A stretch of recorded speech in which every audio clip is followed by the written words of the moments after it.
அன்பர்களே, நண்பர்களே, உங்கள் பாலுவின் வணக்கம். இன்றைக்கி ஒரு முக்கியமான ஜாதகத்தை நம்ம அலசி பார்க்கலாம். இப்போது தமிழ்நாட்டில் உதயநிதியை சுற்றித்தான் தமிழக அரசியலே சுழண்டு கொண்டு இருக்கிறது. எங்கே பார்த்தாலும் டிவி, பேப்பர், எதில் பார்த்தாலும் உதயநிதி துணைமுறை ஆனவர் கரெக்டாக இல்லையா, அவருக்கு அப்போ இதே தான் பிரச்சனை. அப்போது ஒரு தலைமை பொறுப்பை தாங்கும் தகுதி உதயநிதிக்கு இருக்கிறதா? ஜாதகம் என்ன சொல்கிறது? இதை பற்றி நம்ம விரிவாக பார்க்கலாம். தயவுசெய்து முழுமையாக பாருங்கள். அதாவது ஜாதகம் அந்த காலத்தில் எழுதும்போது ஜனனி ஜென்ம சௌக்கியனாம் வர்த்தனிகுல சென்பதாம் பதவி பூர்வ புண்ணியனாமே லிக்தேன்னு சொல்லிக்கிட்டு தான் நம்ம அந்த காலத்தில் ஜாதகம் எழுதுவோம். அதாவது ஒருத்தர் எவ்வளவு பெரிய அல்லது சிறிய குடும்பத்தில் பிறந்திருந்தாலோ, எவ்வளோதான் படிப்பு வசதி வாய்ப்பு இருந்தாலோ, அவர் வெற்றி பெற வேண்டுமென்றால் பூர்வீக புண்ணியம், போன ஜென்மத்தில் செஞ்ச புண்ணியம் அவருக்கு சப்போர்ட் பண்ணணும், அது இருக்கணும். அதுதான் முக்கியம். அப்போதான் அவரால் வெற்றி பெற முடியும். அந்த பூர்வ புண்ணியம் இல்லைன்னா அவரால் வெற்றி பெற முடியாது. இதுதான் ஜோதிடத்தினோட ஒரு தியரி. இப்போது ஒரு உதாரணம், நடிகர் டைரக்டர் பாக்யராஜ் இவர்கள் இந்தியாவிலேயே சிறந்த ஸ்கிரிப்ட் ரைட்டர், அதாவது திரைக்கதை ஆசிரியர்னு வச்சுக்கோங்களேன். அது அந்த சமயத்தில் இந்தியா மொத்தத்துக்கும் சூப்பர் ஸ்டாராக இருந்தவர் அமிதாப் பச்சன். அவர் தொடர்ந்து தோல்வி படங்களை கொடுத்து வரும்போது ஏதாவது ஒரு ஹிட்டு கொடுக்க வேண்டிய கட்டாயத்தில் இருந்தார். அப்போது நல்ல கதை வேணும், நல்ல ஸ்கிரிப்ட் எழுதி யாருன்னு அப்போ பாக்யராஜ்கிட்ட எனக்கு ஒரு ஸ்கிரிப்ட் எழுதி கொடுப்பாங்கும்போது அவர் ஒரு ஸ்கிரிப்ட் எழுதி கொடுத்தாரு. அதை பாரதி ராஜா டேட் பண்ணி படமாக எடுத்தாங்க. ஆகரி ராஸ்தாங்கிற படம் பெரிய ஹிட் ஆகிடுச்சு. பழையடி அமிதாப் பச்சனுக்கு ஒரு டேர்னிங் பாயிண்ட் ஆச்சு. அப்பேற்பட்ட அந்த பாக்யராஜ் என்ன பண்ணோம்னா, தன்னுடைய மகன் சாந்தனுன்னு இருக்கிறார் இல்லையா, அவரை ஹீரோயினாக நிலைநிறுத்துறதுக்கு எவ்வளவோ முயற்சி பண்ணார். அவரால் அவரது மகனை வெற்றி பெற வைக்க முடியவில்லை. இதுதான் தியரி. அதாவது தகப்பன் எவ்வளவு சாமர்த்தியசாலியாக இருந்தால் கூட அவர் நினச்செல்லாம் மகனை ஜெயிக்க வைக்க முடியலை. அதே போல் மதுரை மீனாட்சி அம்மன் கோயிலில் வளையல் கடை வச்சுருந்த பாண்டியனை கதாநாயகனாகவும், ஜவுளிக்கடை ஊட்டி ஜவுளி கடையில் சேல்ஸ் கேர்ளாக இருந்த ரேகாவை கதாநாயகாவும் வெற்றி பெற வைத்தவர் இயக்குனர் பாரதி ராஜா. அவரை என்ன சொல்லுவாங்கன்னா, களிமண்ணை கூட நடிக்க வைக்கக்கூடிய சாமர்த்தியசாலி பாரதி ராஜான்னு சொல்லுவாங்க. அப்பேற்பட்டவங்களை அனைவரும் பாராட்டப்பட்ட பாரதி ராஜா அவரது சொந்த மகனை எவ்வளவோ கஷ்டப்பட்டால் கூட, பாடுபட்டால் கூட திரையுலகில் நிலை நிறுத்த முடியவில்லை. யார் எவ்வளவு முயற்சி பண்ணால் கூட அவனுக்கு, அந்த ஜாதகனுக்கு கிரக அமைப்பு சரியில்லைன்னா எந்த துறையிலையும் அவரால் வெற்றி பெற முடியாது. ஸோ ஒருத்தர் ஒரு துறையில் வெற்றி பெற வந்தால் ஜாதக கிரக அமைப்புகள் சரியாக இருக்க வேண்டும். இப்போது நாடு முழுதும் உதயநிதி அவர்கள் துணை முதல்வரானதை பற்றி தான் பேசிக்கிட்டே இருக்கிறாங்க. அவர் அரசியலுக்கு வந்த நாளிலிருந்து அவரை பற்றியே பேச்சு ஓடிக்கொண்டிருக்கிறது. ஏன் பாராளுமன்றத்தில் கூட நான் வடநாட்டு எம்பிக்கள் அவர் ஏதோ ஒரு இதை பேச போய் அது பேசுகிறது சரியமாக அவரை அரெஸ்ட் பண்ணணும் அது இதுங்கிறது இந்தியா ஃபுல்லாக நிறைய பேர் கோர்ட்டில் கேஸ் போட்டது, கம்ப்ளைண்ட் போட்டது, எப்போவுமே அவரை சுற்றி தான் பேச்சு. என்ன காரணம்? எதனால் அவர் அவ்வளோ தூரம், நல்லதோ கெட்டதோ, அவரை சுற்றி சுழன்றே பேச்சு ஓடிக்கிட்டு இருக்குது. காரணம் இல்லாமல் காரியம் இல்லை. முதல்வர் ஸ்டாலின் அவர்கள் கூட கிட்டத்தட்ட அந்த மிசா பீரியடு 70s ஜெயிலில் அவரை பிடிச்சி போட்டு அடித்து உதச்சி அப்புறம் வழி அப்போவுமே அரசியலுக்கு வந்துட்டார். கிட்டத்தட்ட 40 வருஷ காலம் கஷ்டப்பட்ட பிறகு தான் அவருக்கு ஒரு பதவிக்கு வர முடிஞ்சிச்சு. ஆனால் நம்ம உதயநிதி அவர்கள் அரசியலுக்கு வந்த சின்ன நாள்லேயே எம்எல்ஏ, அடுத்தால மினிஸ்டர், அடுத்தால துணை முதல்வர், அவ்வளோ ஸ்பீட் முன்னேறுவதற்கு காரணம் என்ன? அடுத்து என்ன நடக்க போகுது? அந்த ரீதியாக நம்ம ஜாதக ரீதியாக சில பாயிண்ட்களை நான் சொல்கிறேன். இப்போது உதயநிதி ஸ்டாலின் அவர்களோட நட்சத்திரம் மிருகசீரிஷம், ராசி ரிஷபம்.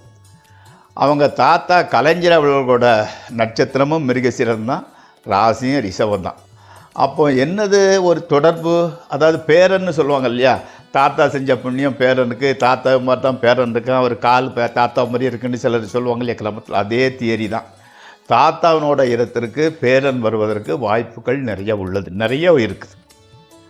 அடுத்து உதயநிதி அவர்களோட லக்னம் வந்து மேசம்னு சொல்லுவாங்க. நான் ஏற்கனவே சில குறிப்புகளில் என்ன சொல்லியிருக்கேன்னா, மேசம், கடகம், சிம்மம், விருச்சிகம், மகரம் இவை வந்து மிகப்பெரிய ஆளுமைகளை கொடுத்துருக்கக்கூடிய லக்னங்கள்.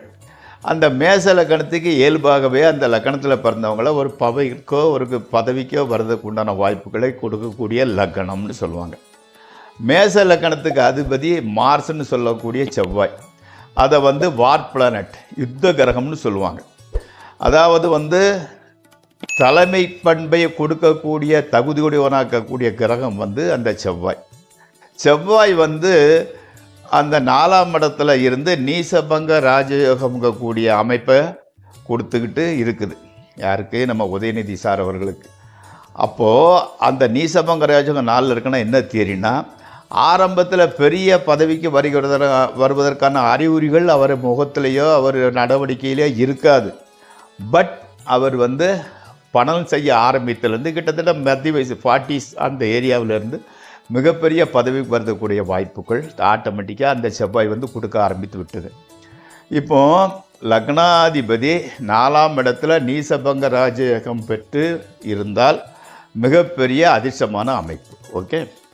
அடுத்து 3ஆம் வீட்டுக்கு உண்டான கிரகமும் 9ஆம் வீட்டுக்கு உண்டான கிரகமும் பரிவர்த்தனை யோகம்ங்கிற ஒரு யோகத்தை பெற்றிருப்பது தான். அதாவது தனது உழைப்பு, தனது முயற்சி, தனது அதிர்ஷ்டத்தினால் மிகப்பெரிய இடத்தை அடையக்கூடிய வாய்ப்பு தானாகவே அவருக்கு வந்து சேர்கின்றது. அடுத்து அஷ்டவர்க்க தியரின்னு ஒரு தியரி இருக்குது. அது சுப்ரீம் கோர்ட்டு ஜட்ஜ்மெண்ட் மாதிரி. அது அப்படின்னா அப்படித்தான் இருக்கலாம், மேபி அப்படிங்கிற வார்த்தையே கிடையாது. இப்போ அந்த ஜாதக பத்தினோட அஷ்டவர்க்க சர்வாஷ்டவர்க்க பரல் பிரகாரம் லக்னத்தில் வந்து 34 பரலும், 2ஆம் வீட்டில் வந்து 33 பரலும் இருக்க, அவர் எந்த துறையில் கால் வச்சா கூட அவர் அங்கே மிகப்பெரிய வெற்றியை பெறுவார். அது கலைத்துறையாக இருக்கட்டும், அரசியல் துறையாக இருந்தாலும் சரி, அந்த மாதிரி பலனை கொடுக்கக்கூடியது அவர் அஷ்டவர்க்க பரலில் அவரோட ஜாதக பிரகாரம். எல்லாவற்றுக்கும் மேலாக கிரக மாளிகா யோகம்னு ஒரு யோகம் இருக்குது. அது மிகப்பெரிய ராஜயோகம். அதாவது சந்திரன் இருந்த வீட்டிலிருந்து 7-8 வீட்டுக்கு வரிசைக்க ஒவ்வொரு கிரகமாக இருந்து வர்றது வந்து சந்திர மாளிகா யோகம்னு சொல்லுவாங்க. இது வந்து மிகப்பெரிய ராஜயோகத்தை கொடுக்கக்கூடிய யோகமாகும்.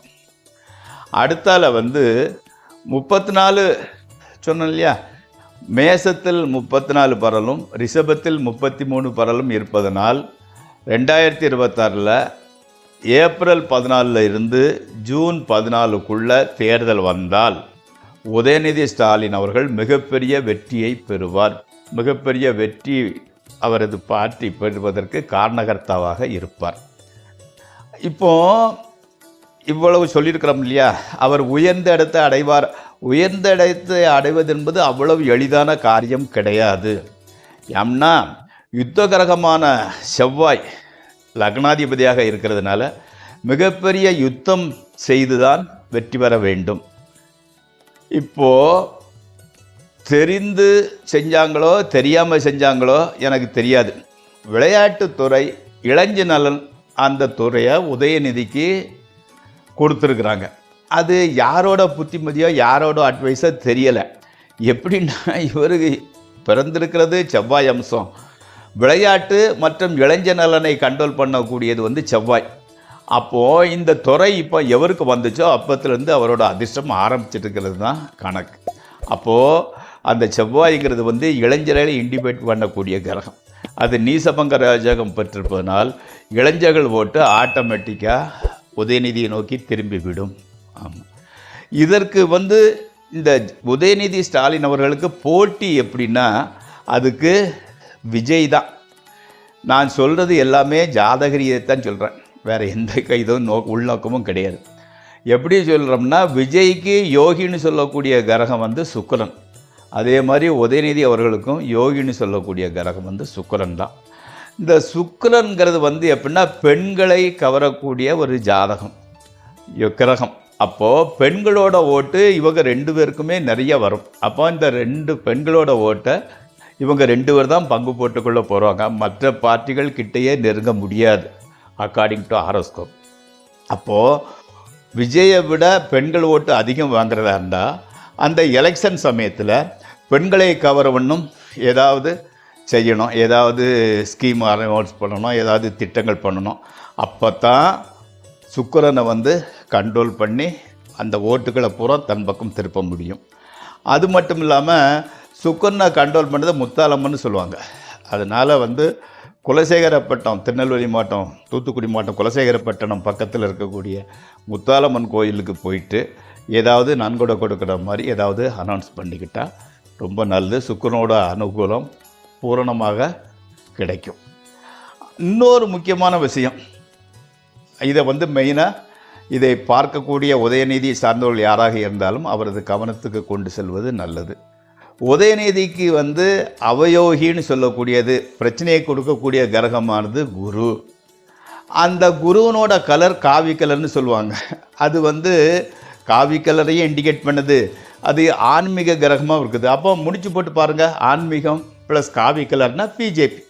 அப்போ இவருக்கு பிரச்சனையை கொடுக்கக்கூடிய பார்ட்டிங்கிறது பாரதிய ஜனதா கட்சி தான். அப்போது அவங்களோட வியூகத்தையும் அவங்களோட பிரச்சாரத்தையும் இவர் முறியடிக்கணும். யார்? நம்ம உதயநிதி அவர்கள். இப்போ குருங்கிறது ஆகாத கிரகம்னு சொன்னோம் இல்லையா? குருன்னா யார்? எனிபடி ஹூ டீச் சம்திங், அவர் தான் குருன்னு அழைக்கப்படும். அப்போது அவங்கள பிஜேபியை ஓரங்கட்டுற மாதிரி பிரச்சனைகளை முடிவெடுக்க ஆசிரியர்கள் மனதை குளிரச் செய்ய வேண்டும். அதாவது ஆசிரியர்கள் நலத்திட்டம் அல்லது ஊதிய உயர்வு போன்றவற்றை அறிவிக்க வேண்டும். அறநிலையத்துறைங்கிறது கூட குரு சம்பந்தப்பட்டதான். அறநிலையத்துறை மூலம் சில நிகழ்ச்சிகளில் கலந்து கொள்ள வேண்டும். செவ்வாய்னா முருகர் இல்லையா? அறுபடை வீட்டில் ஒன்றான திருச்செந்தூர், அதில் தான் யுத்தம் பண்ணி ஜெயிச்ச இடம். அந்த திருச்செந்தூர் கோயிலில் அந்த ஒரு நிகழ்ச்சியை அறநிலைத்துறை நடத்தி அதில் ஏதாவது அந்த கோயிலுக்கு ஏதாவது செய்கிறது, நல்ல ஒரு ஸ்கீமை செய்கிறது மாதிரி ஒரு திட்டத்தை தொடங்கி வைக்க வேண்டும். இவர்களை கடைப்பிடித்தால் யாரும் எதிர்பார்க்காதவரை மிகப்பெரிய வெற்றி நிச்சயம். நன்றி. மீண்டும் சந்திப்போம். உங்கள் பால்.